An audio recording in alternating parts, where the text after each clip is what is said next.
네, 오늘 눈이 많이 와서 아마 길이 많이 미끄러우셨을 텐데 또 이렇게 나오신 모든 분들 하나님께서 기억하시고 복 내려주시길 바라고, 오늘 뭐 못 나오시고 아마 이렇게 온라인으로 들으시는 분들도 하나님께서 동일한 은혜 내려주시기를 바랍니다. 이제 새해가 돼서 이제 갈라디아서가 끝났습니다. 그래서 제가 막 고민을 했습니다. 뭘 해야 되나. 혹시 제가 뭐 어떤 거 했었는지 기억하시나요? 성령의 열매도 했었고요. 뭐 그 밖에 계시록 7교회도 했었고, 뭐 사사기 내용도 했었고, 에고에이미 시리즈도 이렇게 했었습니다. 뭐 여러 가지 많이 했었는데, 최근에 뭐 갈라디아서도 했었는데, 쭉 이렇게 고민을 하면서 이렇게 보다가 최근에 사서 읽었던 책 중에 이렇게 예수님을 만난 사람들이라는 책이 있었어요. 그래서 네, 예수님을 만난 사람들을 이렇게 소개하자라는 이제 그런 생각이 들었습니다. 그래서 아마 요한복음 중심으로 보긴 할 텐데, 예수님을 만난 사람들이 어떤 변화를 겪었는지, 또 혹은 믿음의 선배로서 우리에게 어떤 모습들을 보여주는지 한번 보면서 우리가 은혜 나누기를 바라고, 오늘 그 중에 첫 시간으로 요한에 대해서 서로 좀 나눠보기를 원합니다. 사도 요한이 아니고 세례 요한의 이야기입니다. 요한이 뭐 세례 요한도 있고 사도 요한도 있는데, 요한의 이름의 뜻은 혹시 아십니까?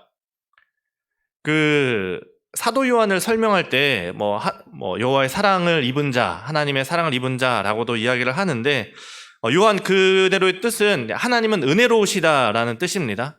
우리로 따지면 이제 은혜라는 이름으로 할 수 있겠죠. 하나님은 은혜로우시다라는 뜻이고, 요한의 아버지의 이름이 누구죠? 아버지가 사가랴, 직업은 제사장이죠. 잘 알고 계시죠? 또 어머니는 엘리사벳. 또 어머니의 좀 특이점은 아론 자손입니다. 역시 제사장 가문이라는 것이죠. 이 두 사람이 이제 어쨌든 제사장 가문인데, 이 두 사람이 좀 늦게 그리고 수태고지를 받아서 아이를 낳는데, 이 두 사가랴와 엘리사벳에 대한 소개가 보면은 참 은혜가 됩니다. 누가복음 1장 6절에 보면 이 두 사람을 이렇게 소개합니다. 이 두 사람이 하나님 앞에 의인이니 주의 모든 계명과 규례대로 흠이 없이 행하더라. 이 두 사람이 부모죠. 요한의 부모가 하나님 앞에서 의인이었다, 이렇게 소개를 합니다. 저는 저희 부모님을 굉장히 사랑하고 존경합니다.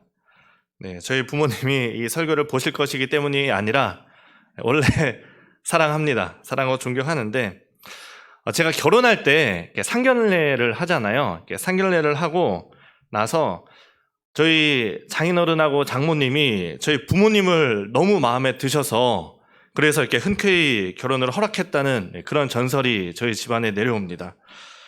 저희 부모님하고 결혼하는 건 아니지만, 그렇습니다. 또 예전에 제가 어디 다른 교회 면접을 갈 때, 면접을 보고 나서 그 목사님이 저에 대해서 겸사겸사 알아봤는데, 또 들리는 전설이 그 부모님이 대전에 있는 교회 장로님이시고 하는데 되게 괜찮다더라, 이런 얘기를 듣고 그렇게 그 교회에 갔었던 적이 있습니다.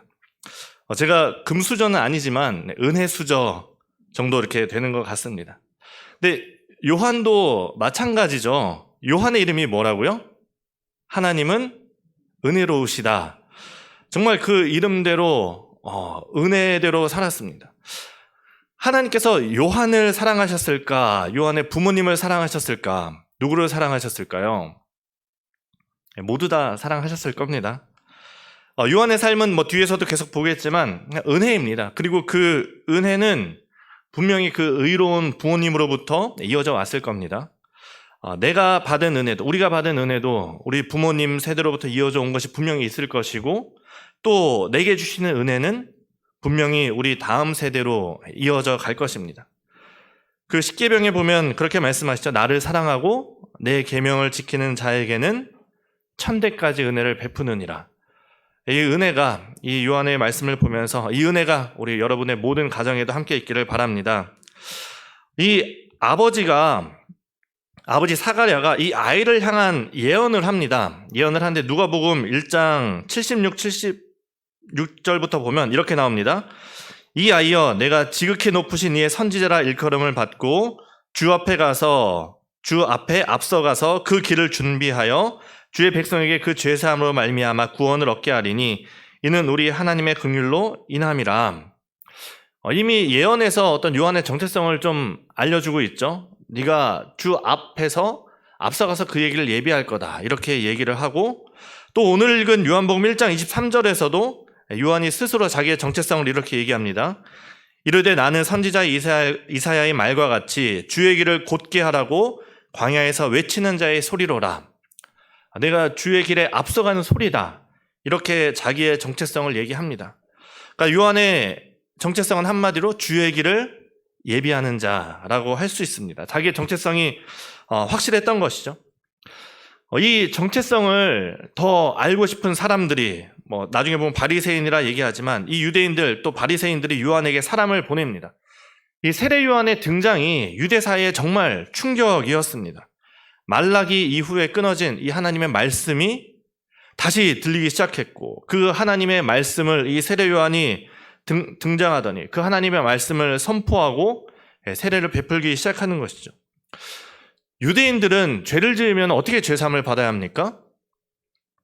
제사를 지내야죠. 양이나 비둘기나 이런 것들을 대신 죽이면서 자기의 죄사함을 받는데, 요한은 어떻게 했습니까? 그 제물이 아니라 그 사람을 직접 물에 담궈버리면서, 그러니까 죽었다 살아나는 거죠.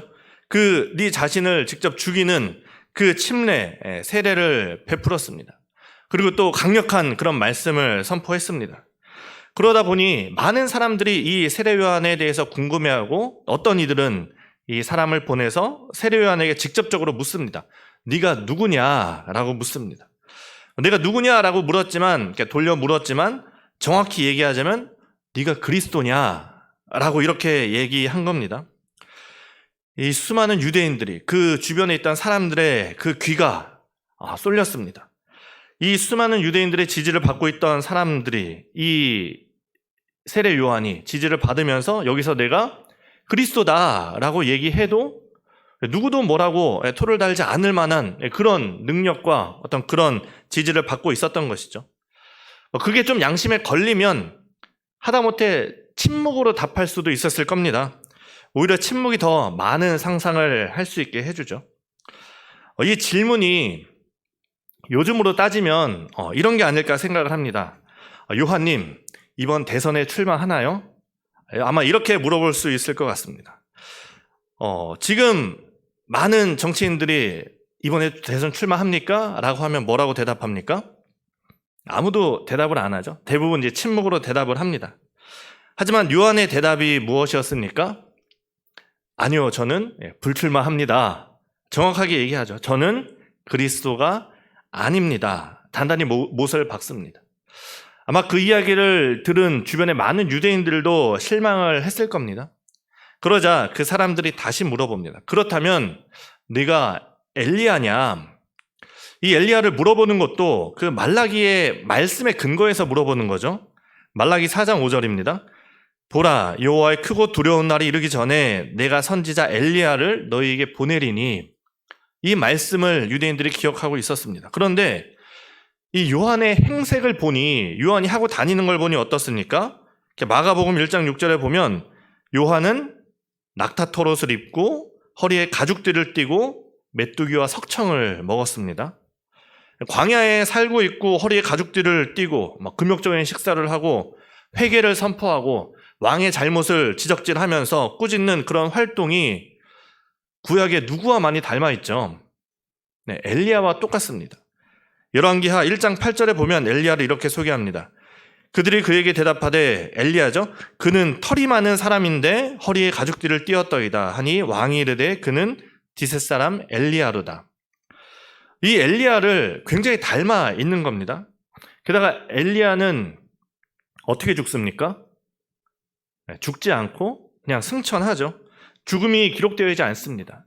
그러다 보니 엘리야가 이제 정말 다시 내려왔겠구나라고 생각할 수도 있는 겁니다. 하지만 요한은 뭐라고 대답합니까? 나는 엘리야도 아닙니다. 사람들이 다시 한번 묻습니다. 그럼 당신이 그 선지자냐? 그 선지자. 이것도 역시 성경에 근거한 질문이죠. 신명기 18장 15절입니다. 내 하나님 여호와께서 너희 가운데 내 형제 중에서 너를 위하여 나와 같은 선지자 하나를 일으키시리니 너희는 그의 말을 들을지니라. 신명기 말씀이니까 나와 같은 선지자 하면 모세를 이야기하는 것이겠죠. 이 모세와 같은 선지자를 보내겠다 이렇게 약속을 합니다. 사실 이 선지자가 누구를 특정하는 것이 아니기 때문에 선지자가 하나가 아니지 않습니까? 여기서 엘리야도 아니고 그리스도도 아니지만 그 선지자 정도는 되는 것 같다, 이렇게 대답을 할 수도 있는데 그래도 아무 반박할 사람이 없을 겁니다. 그리스도는 확실히 아니고 엘리야도 확실히 아닌데 그 선지자 정도는 될 수 있지 않은가, 아마 대답할 수도 있지만 요한의 대답은 뭡니까? 나는 그 선지자도 아니다, 이렇게 대답을 합니다. 너는 누구냐라는 질문에 이 세례 요한은 그리스도도 아니고 메시아도 아니고 엘리야도 아니고 내가 그 선지자도 아니다, 이렇게 대답을 합니다. 여러분은 너는 누구냐라는 대답에 여러분 스스로를 뭐라고 대답하시겠습니까? 우리가 나에 대해서 올바른 정체성을 가지고 있어야 됩니다. 내가 올바른 정체성을 갖는다는 것은 내가 누구인지를 바로 아는 것도 중요하지만 이 요한처럼 내가 누가 아닌지를 깨닫는 것도 중요한 의미를 갖습니다. 내가 누가 아니라는 것은 내가 누구인가를 정확히 알 때 그게 가능하겠죠. 여러분 모두, 우리는 다 하나님이 지으신 존귀한 존재입니다. 온 천하보다 귀한 존재이고 정말 하나님이 사랑하는 그 존재입니다. 여러분이 그 사실을 마음속에 잊지 말아야 합니다. 하지만 살다 보면 때로는 나의 삶이 힘들어서, 때로는 가난이, 또 실패가, 외모가, 낙심이 우리를 힘들게 만들고, 그러다 보면 내가 누구인지를 잊게 만들고 어떤 다른 자아를 가지며, 힘든 자아를 가지며 내가 아닌 나를 살아갈 때가 있습니다. 아니면 반대로 나의 성공이, 때로는 내가 가진 것이 나로 하여금 하나님의 자리를 넘보면서 교만하게 만들 때도 있습니다. 내가 누구냐라는 질문에 우리가 우리 자신을 잘 돌아봐야 합니다. 우리의 정체성을 확실히 해야 합니다. 우리는 신도 아니고 우리는 짐승도 아닙니다. 오늘 이 요한의 말씀을 계속 보면서 우리가 하나님 앞에서 어떤 정체성을 가져야 할지 함께 나누어 보기를 바랍니다. 요한의 대답은 우리가 오늘 읽은 말씀 23절이죠. 우리 같이 한번 한 목소리로 읽어보겠습니다. 이르되 나는 선지자 이사야의 말과 같이 주의 길을 곧게 하라고 광야에서 외치는 자의 소리로라 하니라. 아멘. 이 세례 요한이 자기의 정체성을 어디에서 찾습니까?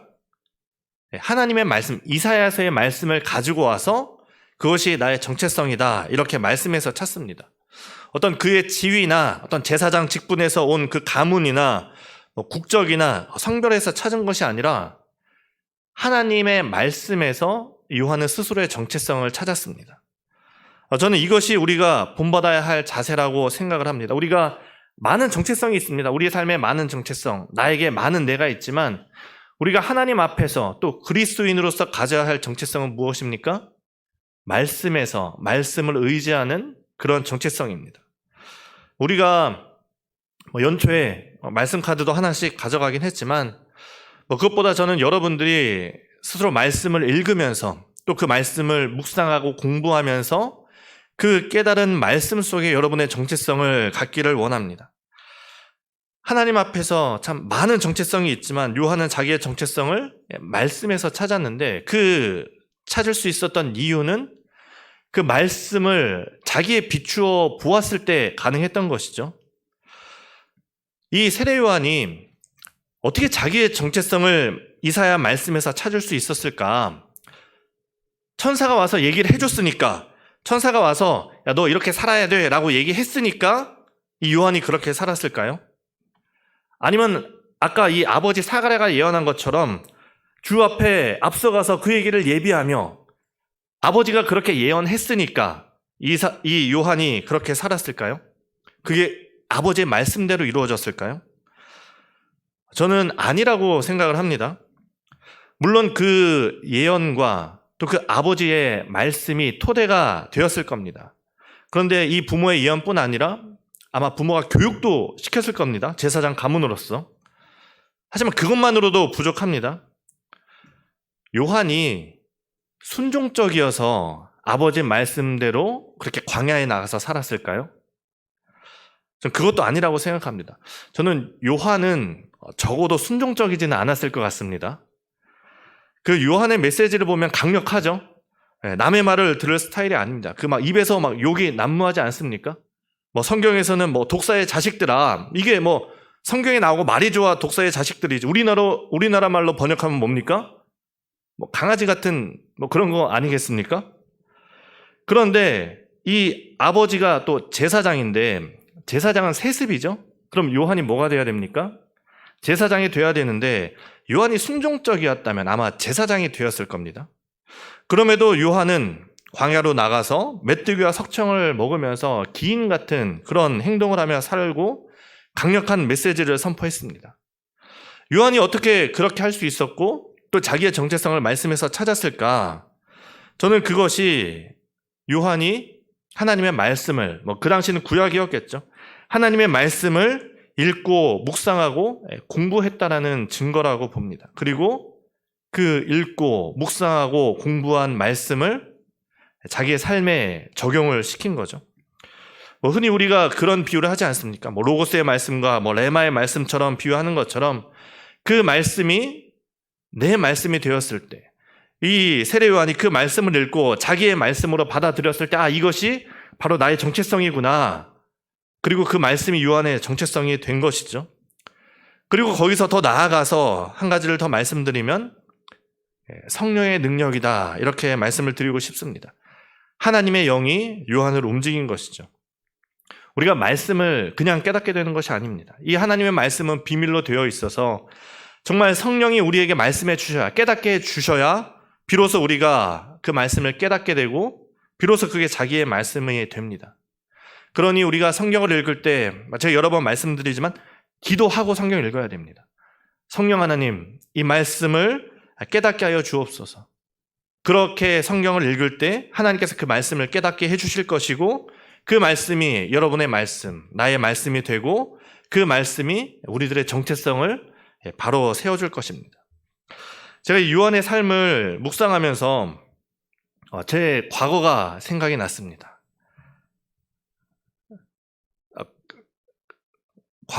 심각한 과거는 아닙니다. 누가 저한테 가끔 이제 왜 목회자가 됐냐, 왜 목사가 됐냐 이렇게 물을 때 저는 농담처럼 이제 그렇게 얘기할 때가 있습니다. 아빠가 가라고 해서요. 이렇게 얘기할 때가 있는데, 물론 거짓말이 아닙니다. 정확히는 그때가 기억이 안 나지만 아마도 제 기억에 고1이었을 거라고 생각을 하는데, 아버지랑 말씀을 이렇게 나누면서 아버지께서 그런 말씀을 하셨습니다. 우리 집안에서 이렇게 목회자가 한 명 나왔으면 좋겠다. 저희 아버지가 5형제신데 이제 4분이 장로님이십니다. 근데 그때는 아직 결혼을 안 했지만 사위는 목사가 있습니다. 그런데 이제 그 직계 자손 중에 없으니까 은근슬쩍 저한테 이렇게 던지신 거죠. 그런데 제가 아버지가 목사를 하라고 해서 했을까요? 물론 제가 요한보다는 순종적이라고 생각을 합니다. 저는 좀 이삭 같아서 이렇게 칼로 찌르면 찔릴 그런 스타일인데, 저는 아버지의 그 말씀이 분명히 씨앗이 되었다고 생각을 합니다. 그런데 그게 전부가 아니겠죠. 그렇게 하고 나서 이제 고1 수련회 때 제가 참 은혜를 많이 받았습니다. 그때 내가 목회자가 돼야겠다 결정을 한 것은 아니지만, 하나님과 함께 가는 길이 나쁘지 않겠구나라는 그런 생각을 했었습니다. 수련회가 참 그만큼 무섭죠. 제가 아는 청년도 고등학교 때 꿈이 프로게이머였는데 고등학교 때 자칫 수련회를 잘못 갔다가 지금 이렇게 신학교에 있습니다. 여러분 자녀들도 수련회 함부로 보내면 큰일 납니다. 수련회 가서 은혜 받으면 담배 끊고 술 끊고 올바르게 살고 내가 목사가 되겠다 이럴 수 있습니다. 말이 나온 김에 이제 교회학교 겨울 수련회가 2월 중에 있습니다. 여러분 자녀를 조만간 주보에 나갈 텐데 말씀을 들으면서 잘 고민하시면서 보낼지 말지, 너무 하나님과 친해지는 거 아닐까 또 걱정이 될 수 있지만 보내라는 건지 말라는 건지 잘 고민하시기 바랍니다. 아무튼 제가 그렇게 수련회 가서 은혜 받고 제가 제 나름대로 하나님과 씨름하면서 그렇게 결정한 것이지 다른 사람이 결정해 준 것이 아니죠. 그렇게 제 삶을 돌아보니 이 요한의 삶을 묵상해 보니 어떻습니까? 요한이 분명히 예언도 받고 분명히 아버지도 그렇게 예언했지만 이 요한이 그의 삶을 결정한 것은 다른 사람이 결정해 준 것이 아니라 요한 스스로 하나님과 씨름하면서 고민하면서 정체성을 찾았을 것이다. 그렇게 생각을 합니다. 그렇게 하나님의 말씀 붙들고 고민하면서 그 말씀을 내 것으로 했을 때 그 말씀이 자기의 정체성이 되고 그리고 그 정체성대로 또 요한은 살았습니다. 요한이 자기의 정체성을 뭐라고 얘기합니까? 나는 소리다. 이렇게 이야기를 했습니다. 소리라는 것이 무엇입니까? 흩어지는 것이죠. 실체가 없습니다. 있었는데 없는 것입니다. 저는 이 요한의 삶을 참 잘 표현했다 그렇게 생각을 합니다. 요한은 분명히 존재했지만 존재하지 않아야 하는 것이죠. 철저하게 다음에 오실 이 예수 그리스도만을 준비하는 것이 요한의 삶이었습니다. 요한은 예수님 앞에서 철저하게 낮아졌습니다. 다른 사람들 앞에서는 굉장히 세게 나갔죠. 왕의 잘못을 비판하다가 결국 죽임을 당할 정도로 뒤가 없는 그런 사람이었습니다. 그런데 예수님 앞에서는 뭐라고 얘기합니까? 나는 다음에 오실 이의 신발끈을 풀기에도 합당하지 않다. 신발끈을 푸는 이유는 뭡니까? 발을 씻어주기 위함이죠. 발을 씻어주는 일은 누가 합니까? 노예가 하는 행동입니다.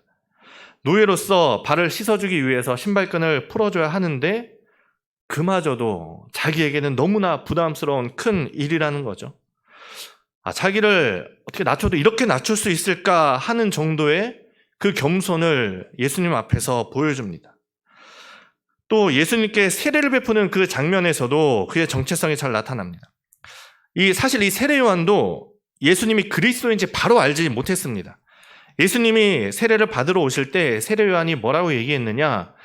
나도 그를 알지 못하였으나, 그러니까 처음에는 예수님이 그리스도인지 세례 요한도 알지 못했다는 것이죠.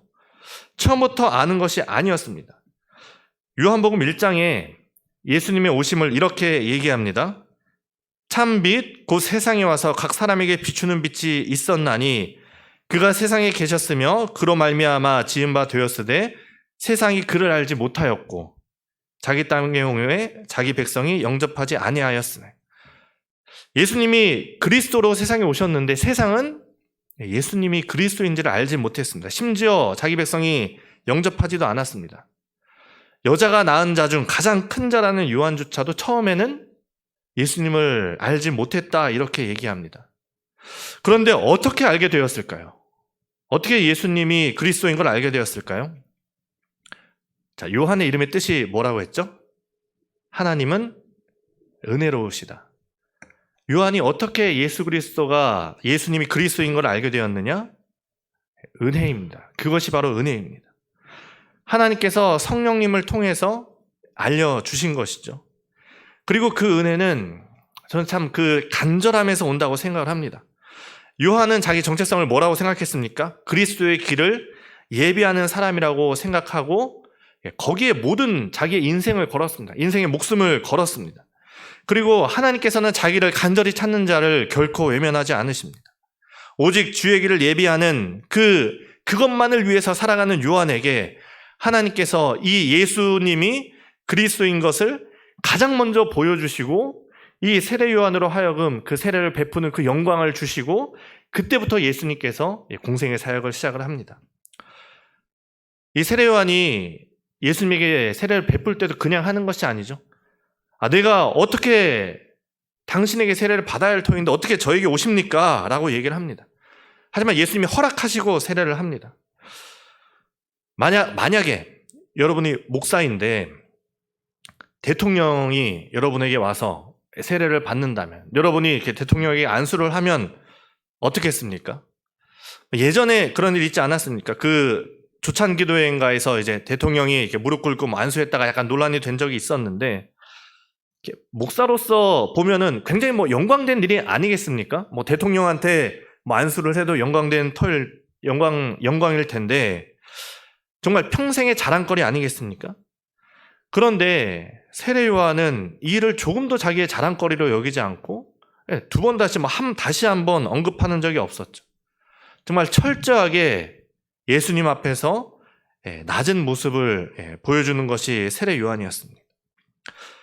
또 마지막으로 요한의 정체성이 나타나는 곳이 35절부터 요한의 제자들이 예수님에게로 가는 그 장면이 있습니다. 또 이튿날 요한이 자기 제자 중 두 사람과 함께 섰다가 예수께서 거니심을 보고 말하되 보라 하나님의 어린 양이로다. 두 제자가 그의 말을 듣고 예수를 따르거늘. 자기의 제자가 다른 사람의 제자로 간다는 게 어떤 느낌일까요? 아마 그냥 일반적으로 생각하면 좀 굉장한 배신감이 들지 않을까 그런 생각을 합니다. 요새 그 정치를 보면 참 재밌습니다. 여야 할 거 없이 여는 여대로 막 나뉘고 야는 야대로 막 나뉘어서 막 탈당하고 신당을 창당하고 이쪽으로 갔다가 저쪽으로 갔다가 참 이렇게 보면서 흥미롭게 보고 있는데 겉으로는 여러 가지 명분을 내세우고 진지하게 얘기하지만 아마 속으로는 다들 이렇게 부글부글 끓을 겁니다. 사람은 누구나 어떤 자기만의 어떤 학파를 만들거나 또 자기만의 어떤 그런 패거리를 만드는 것을 좋아합니다.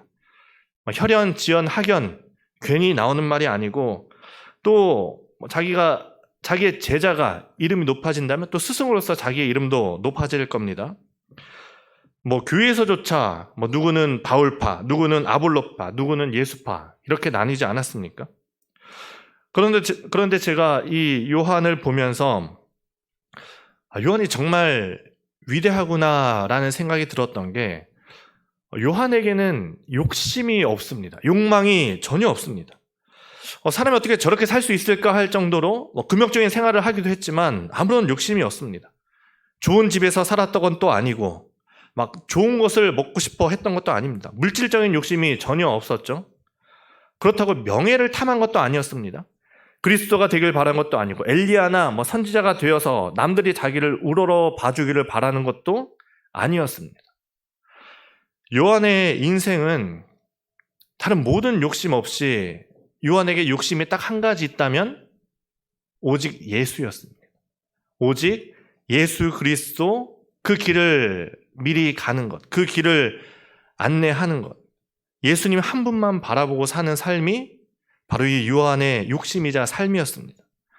그러니까 요한의 욕심은 주의 길을 예비하는 것 단 한 가지였고 오직 예수, 이것이 요한이 가져야 할 정체성, 요한이 가졌던 정체성이고 또 예수님만 바라보는 것이 요한의 힘이었고 또 우리가 닮아야 할, 우리가 이 요한을 바라보면서 배워야 할 정체성이 아닐까 그렇게 생각을 합니다.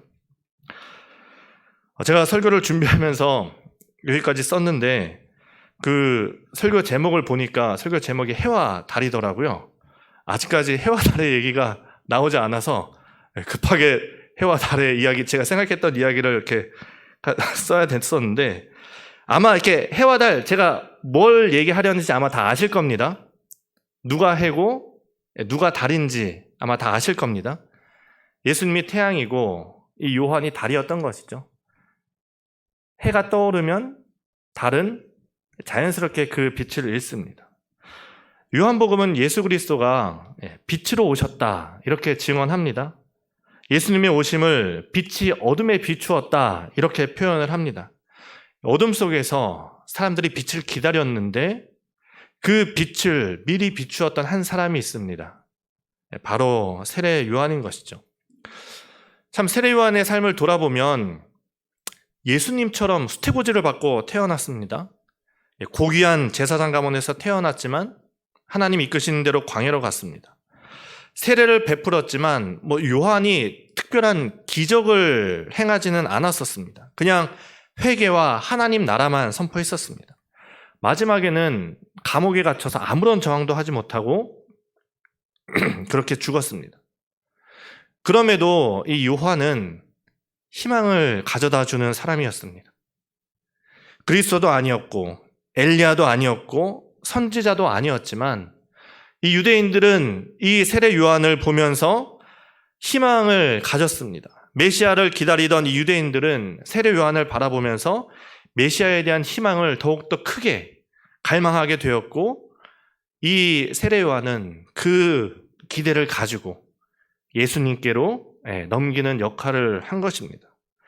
그러니까 세례 요한은 정말 오직 예수 그리스도만을 위해 살았고, 태양이 떠오르면 달빛이 필요 없듯이 자연스럽게 퇴장했습니다.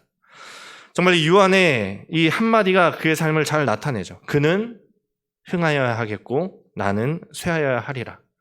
그의 삶의 정체성을 정말 잘 나타내주는 말입니다. 오늘 우리가 요한의 삶을 돌아보면서 우리의 삶의 정체성을 다시 한번 돌아보는 계기가 될 수 있기를 바랍니다.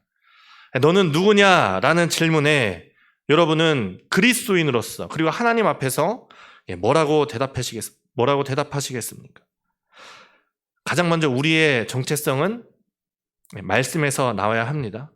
성경에 많은 내용이 있고 참 우리가 많은 설교를 들을 수 있지만 그 말씀에 우리가 그 말씀을 붙들고 하나님과 씨름하면서 싸울 때 그 말씀이 나의 말씀이 되고 나의 정체성을 결정할 수 있게 됩니다. 그리고 내가 누군가를 정확히 알 때 내가 누가 아닌가를 정확히 알 수 있다는 것도 기억해야 할 것입니다. 그리고 그 정체성이 이 세례 요한처럼 예수님에게로 향하는, 그리고 예수 그리스도를 비추는 그런 정체성이기를 바랍니다. 말씀드린 대로 요한은 희망을 가져다 주는 사람이었습니다. 그 어둠에서 그 태양이 떠오르기까지 그 태양이 떠오를 것이라는 그 희망을 가져다 주는 역할을 했습니다. 사람들이 여러분을 바라볼 때 여러분을 통해서, 나를 통해서 나를 바라보는 것이 아니라 내 뒤에 오실, 나와 함께 하시는 그 예수 그리스도를 바라보게 하는 사람, 그것이 바로 우리가 그리스도인으로서 가져야 할 정체성이다, 그렇게 생각을 합니다. 그래서 우리가 2024년 이제 시작한 지 얼마 안 되었습니다. 2024년 정말 내가 지나간 길에 나는 없고 예수만 보이는, 예수님의 흔적만 있는, 오직 예수님이 나의 힘 되시는 그러한 겸손의 삶을 살아갈 때 하나님께서 정말 이 요한을, 그 가장 낮아진 요한을 여자가 낳은 자 중 가장 큰 자라고 하신 것처럼 우리의 삶에 하나님께서 영광 주시는 우리의 삶이 될 수 있기를 간절히 바랍니다. 시간 함께 기도하겠습니다. 함께 기도할 때 하나님, 오늘도 내가 누구냐라는 질문에 내가 무엇으로 대답할 수 있을지 하나님 나에게 말씀하여 주옵소서. 하나님, 정말 이 세례 요한처럼 우리가 말씀을 붙들고 힘써 싸우며 그 말씀 속에서 나의 정체성을 찾고 그 정체성으로 인해서 예수 그리스도가 빛나는 그러한 우리의 삶이 2024년 나의 삶이 또 우리 교회가 될 수 있도록 우리 이 시간 함께 기도하며 나가겠습니다. 기도하겠습니다.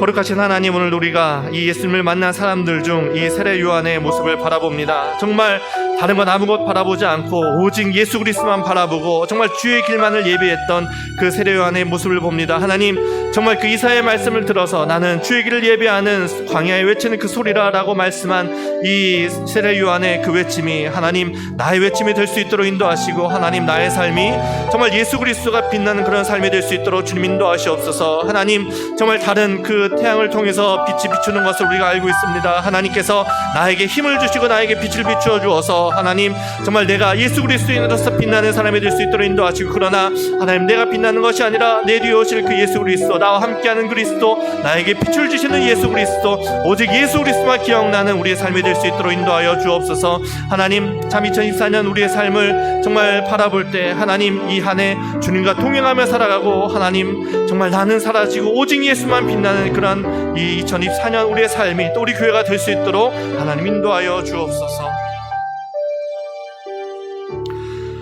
거룩하신 하나님, 감사합니다. 하나님, 너는 누구냐라는 질문에 우리가 무엇으로 대답해야 될지 하나님 우리에게 말씀하여 주옵소서. 하나님, 우리가 그리스도인으로서 또 하나님 앞에서 내가 어떤 정체성을 갖고 살아가야 할지 하나님, 우리가 말씀을 통해서 깨닫기를 원합니다. 이 세상에 어떤 부와 권력이나 지혜가 아니라 그 말씀 속에서 우리가 하나님을 향한 나의 정체성을 가질 수 있도록 하나님 우리에게 말씀하여 주시고, 그러기 위해서 하나님 우리가 하나님 말씀 붙들고 힘쓰는 그런 우리의 삶이 될 수 있도록 인도하여 주시고, 하나님 나의 삶이, 나의 정체성이 오직 예수만 빛나는, 하나님만 나의 힘이 되시고 예수님만 밝히 드러나는 그런 우리의 삶이 될 수 있도록 하나님 인도하시고 역사하여 주옵소서. 감사드리며 거룩하신 예수님의 이름으로 기도합니다. 아멘.